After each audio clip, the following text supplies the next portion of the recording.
Anies tak peduli. Panasnya suhu politik Jakarta membuat arah politik Gubernur Anies Baswedan tak luput dari serangan lawannya. Baru-baru ini, Arief Payuwono selaku Ketua Umum Lembaga Pemantau Penanganan COVID-19 dan Pemulihan Ekonomi Nasional lagi-lagi meminta Presiden Jokowi agar menonaktifkan Anies Baswedan sebagai Gubernur DKI Jakarta. Karena menurutnya, kebijakan Anies soal pembatasan sosial berskala besar secara ketat itu dilakukan tanpa sepengetahuan pemerintah pusat, sehingga dianggap melanggar Undang-Undang Nomor 6 Tahun 2018 tentang kekarantinaan dan kesehatan. Oleh sebab itu, jika tidak segera dinonaktifkan, dikhawatirkan langkah Anies itu bakalan ditiru oleh kepala daerah lainnya, tutur Arief. Jika Presiden tidak melakukan tindakan yakni menonaktifkan Anies, dikhawatirkan pula ke depannya bukan cuma kebijakan PSBB saja yang akan mereka langgar, melainkan nantinya juga pada kebijakan-kebijakan lain selain PSBB tersebut.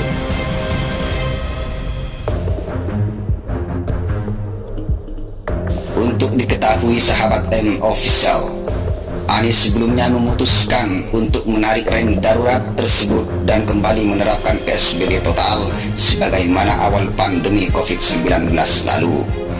Kebijakan Anies tersebut terpaksa dilakukan karena beberapa alasan, diantaranya sebab meningkatnya kasus positif COVID-19 dan tidak mampu diimbangi dengan fasilitas kesehatan yang memadai.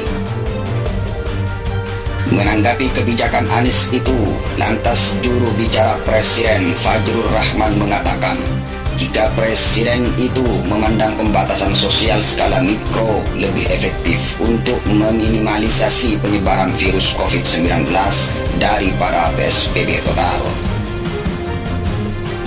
Bahkan, 3 orang menteri di kabinet Jokowi juga memberikan kritikan keras soal itu, yakni Airlangga Hartarto, karena menurutnya kebijakan Anies berdampak kepada anjloknya saham dan investasi.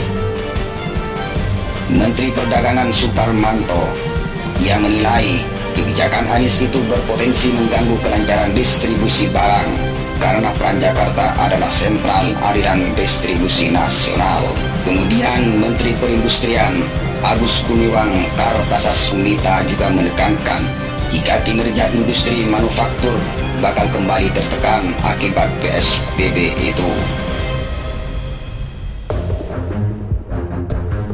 Akan semakin parah jika daerah lain mengambil langkah yang sama seperti yang dilakukan Anies.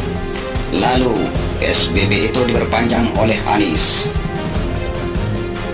Dan lagi-lagi perpanjangan tersebut tanpa sepengetahuan dan persetujuan dari pemerintah pusat, yaitu Presiden Joko Widodo. Ending cerita Anies soal PSBB ini memang sangat menarik bagi para penikmat politik, hingga akhirnya Anies Baswedan terancam dicopot dari jabatannya. Sekian.